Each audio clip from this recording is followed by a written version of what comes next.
Cliff hikers, hails of Lake MAUVAIS.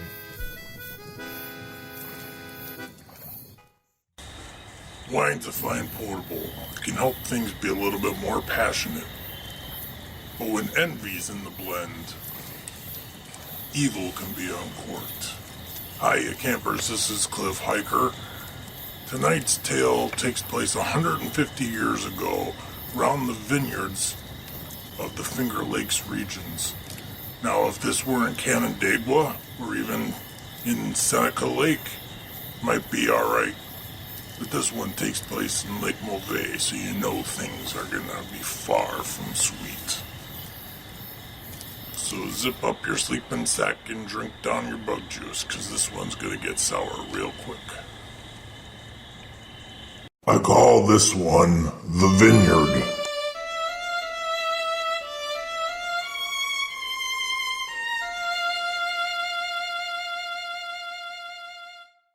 Envy is like a vine. It twists and tangles around those involved with its madness.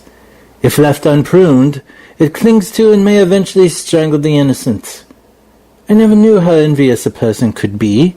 That is, until I met the old man. But let me begin at the beginning. Times were hard, and there was little work for an honest fellow such as myself. I had tramped through nearly every acre of upstate New York, when I finally trampled on hallowed ground. The spirits of wine country were all about me. How ironic I found it that people who grow such sweet, sweet grapes could be so sour, especially to someone so intoxicated with the hope of labor. I had reached the bottom of an empty bottle when by chance I stumbled on the old man's vineyard. While the rest of the region had kept a cork on cordialness, the old man poured out his hospitality to me. "My name is Charles." Ho, ho, ho, ho, ho. His name was Salvatore Vendetta. His vineyard, Vendetta Dolce, was modest but famed in the area for growing the sweetest grapes. Sal was managing the vineyard alone when I met him. He told me he had hired several farmhands over the years, but he just couldn't seem to work well with any of them. This surprised me, as Sal seemed the least likely man with whom one might have a personality clash, but I took his advice and made an extra effort to keep in his good graces. And you would have marveled at how well we got along. In fact, Sal and I got along so well, he began to think of me as the son he never had, teaching me the tools of his trade. Together, we filled that cellar right up with some of the best wine ever. In the winter, he shared some of his vast supply with me. Charles, have a more vino, eh? I really shouldn't, Sal. You spoil me. Never say a spoil to a vintner. He even taught me how to play the violin.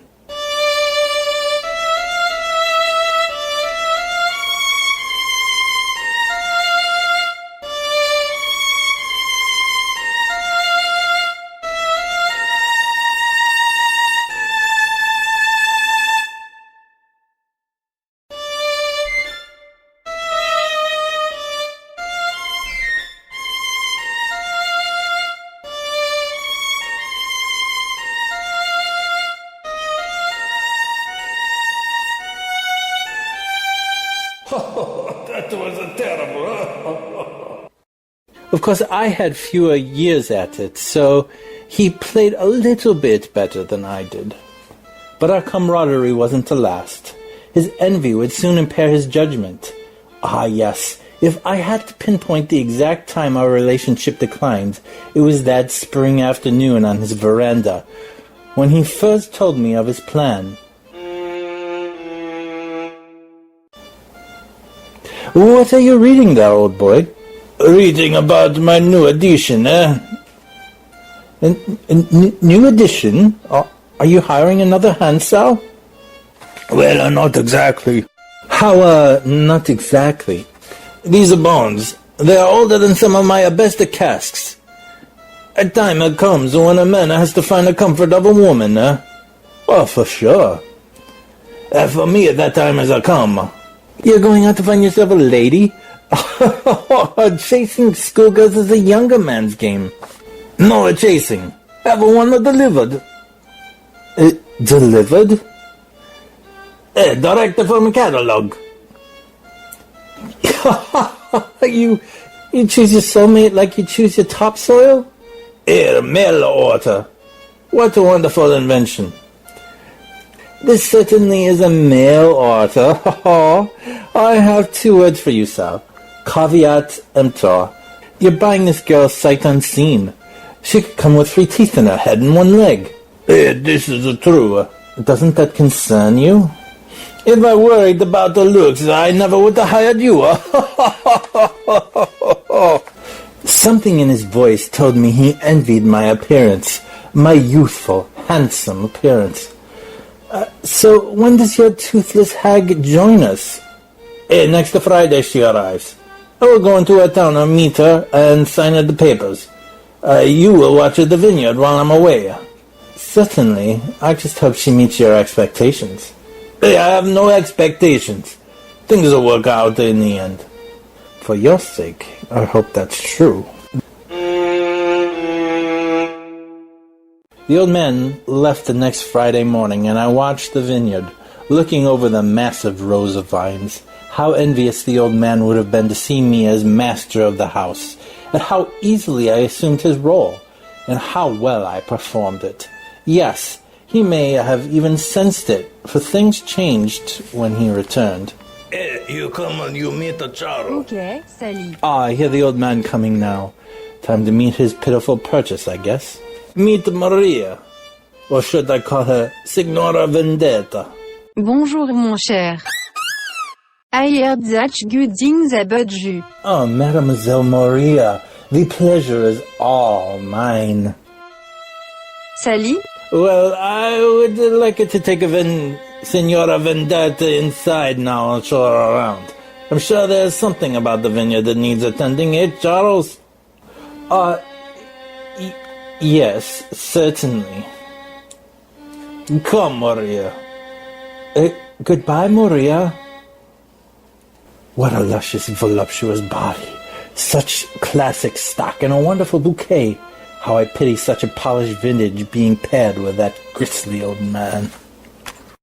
And how envious he was of us, and her instant attraction to me.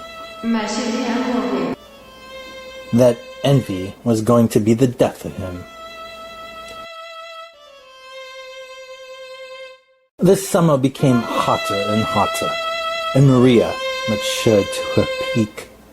How he fawned over her, even tried to teach her the violin.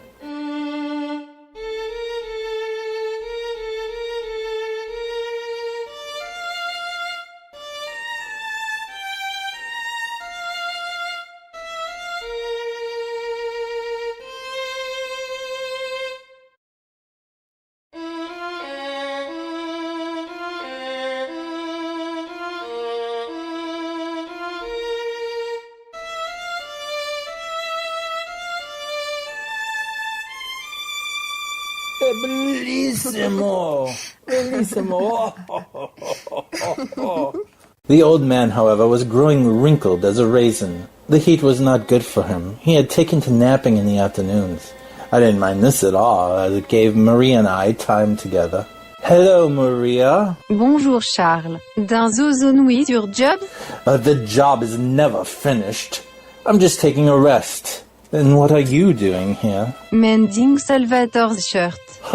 Old Salvatore, he's not much of a religious man, but his clothes are awfully holy.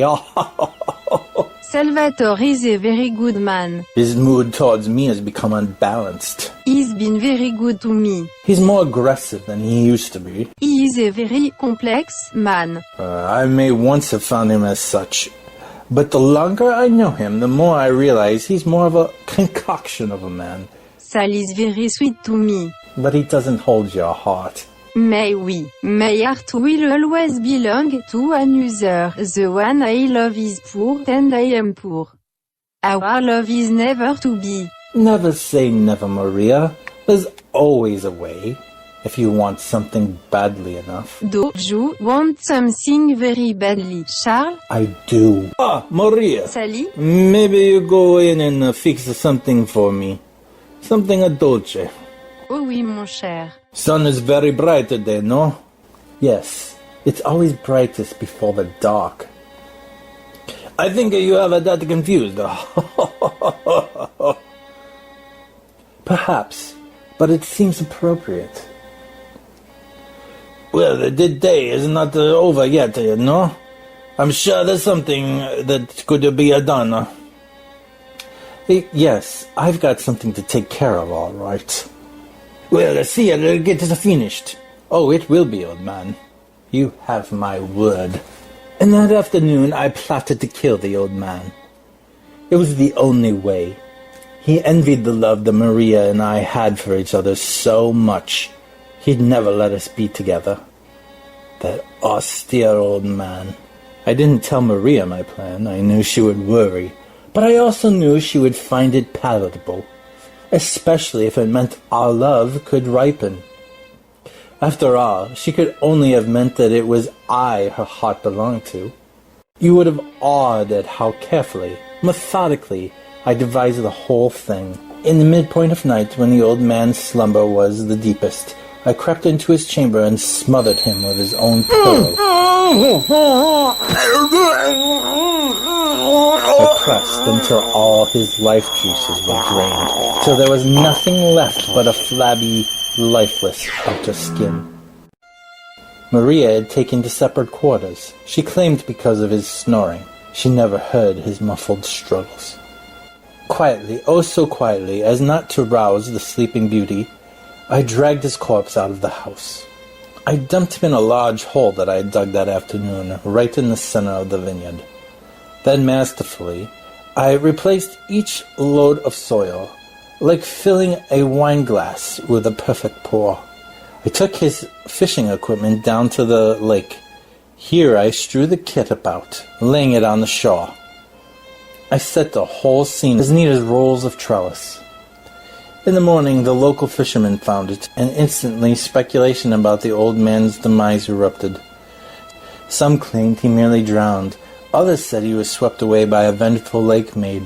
No one suspected the old man's watery grave was really a fathom under the dirt in his own backyard. Maria played the role of the grieving widow perfectly. If I didn't know better, I might have believed her act myself. The old man had left me as executor of his will. With modesty, I took over the vineyard, and before long took Maria for my wife. It was around that time envy resurfaced. The vines are so messy. Do you think today you may find the time? The vines again? Do you really envy my leisure time that much, my pet? That I have a moment to sit and enjoy the legacy of his vineyard? Envy? No, but I see, et pour future, you sit on the veranda, and consume the labors of the past, without laboring in the present. The labor will always be there, my pet. But a man's heart only has so many beats. His bottle of life has only so many swallows. And work takes enormous swigs. I prefer to savor each drop. Hard to believe at the virtue of consumptis cellar. What was that, my pet? Nothing, I must do some chores. Her envy of me began to manifest itself in other ways, particularly in the evening hours.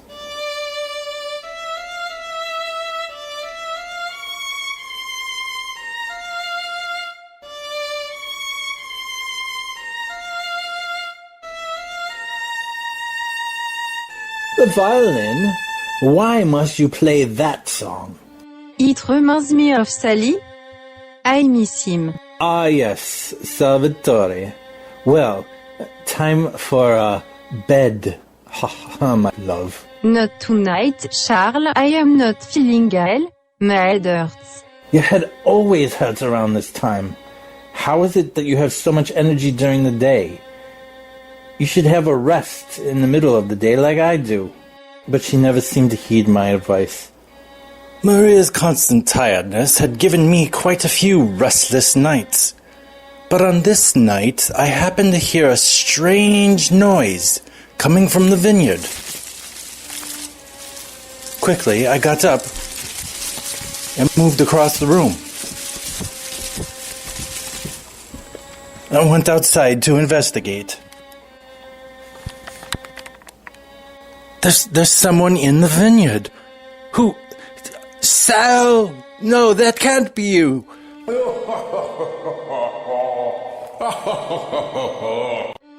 I didn't tell Maria about my encounter, but I did start drinking a bit more Vendetta Dolce to ease my nerves. It was during one particular rest I had a nasty visit from one of our neighbors. It's a good thing Salvatore was lost in the water. He'd be turning over in his grave if he saw how much you've let this vineyard go. Is there something I can help you with, Mrs. Van Zoden? Surely you didn't come here just to insult me. I'm looking for my husband. Well, this salty Dutchman hasn't been around here, Mrs. Van Zoden. Don't call him that. Poor Mrs. Van Zoden. I had pity for her. She was envious of the love Marie and I had for each other. She was a relatively young woman, but I would describe her best as fallen over. Her husband, Peter, was a Dutch farmer who liked to spread his seed in other pastures, if you get what I'm saying. Maybe you should check with Mrs. Visser. I hear he likes to keep her company when her husband goes on long fishing trips. Are you sure he isn't with your wife? Where is she? Maria's inside, Mrs. Van Zoden.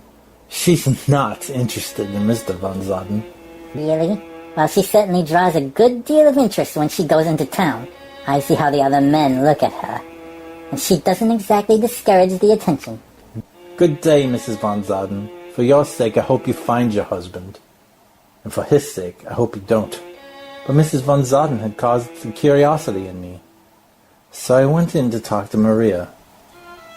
You smell of perfume. Where are you going? Touton? We need a few things. To town? Dressed like that? I have to look respectable. For other men? You are being silly. If you're going to town, I will go with you. I cannot take you Touton drunk. I'm not drunk. Why, I'm as sober as a temperance crusader. If you are not drunk, do some work in the vineyard, the vines are so messy, the neighbors talk. Please, okay, for me, Charles? The vines again? Fine. Go parade yourself in town. I will have that entire vineyard in top condition before you get back. Maria went to town, and I sat for a moment gazing at the vineyard. She was right. The vines had grown somewhat wild. That's when I realized it was the old man. Even in his death, his envy was haunting me. He was so envious that I had taken his vineyard. He was out to destroy it by controlling the vines from his center resting place.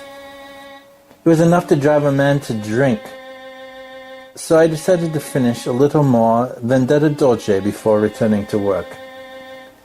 How envious the rest of the men in town must be that Maria was my wife.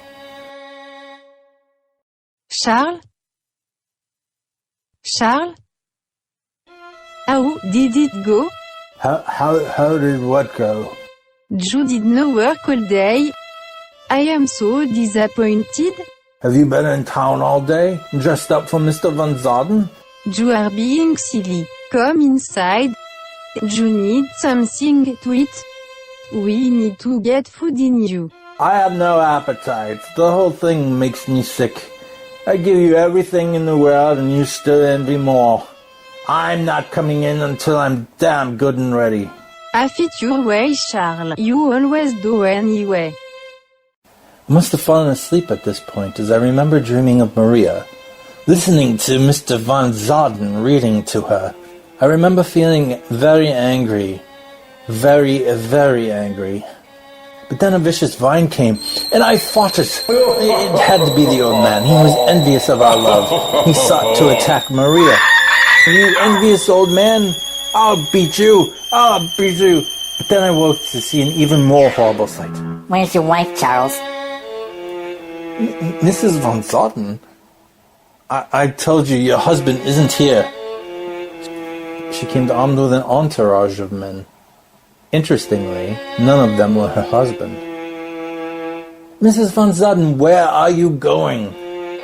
I'm going inside. What's going on here, gentlemen? You just sit there so we can keep an eye on you.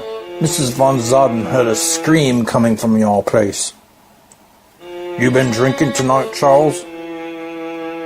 Drinking? Well, I may have had a glass of Vendetta Doge, but why? She's dead.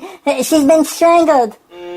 Strangled? You're mad. All right, Charles, you're coming with us for the murder of Maria. It wasn't me. It was the old man. He sent a vine through the window, and he choked her.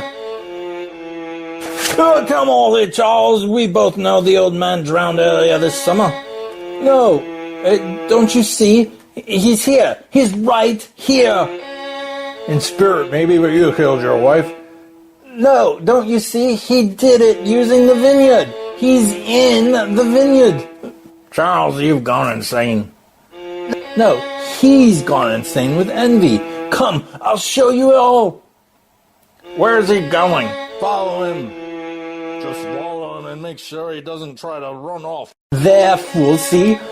See, I buried him right here. He was so envious he took his vineyard and Maria from me. God, he killed her. Joe. He killed her. He's gone mad. I just knew it the whole time.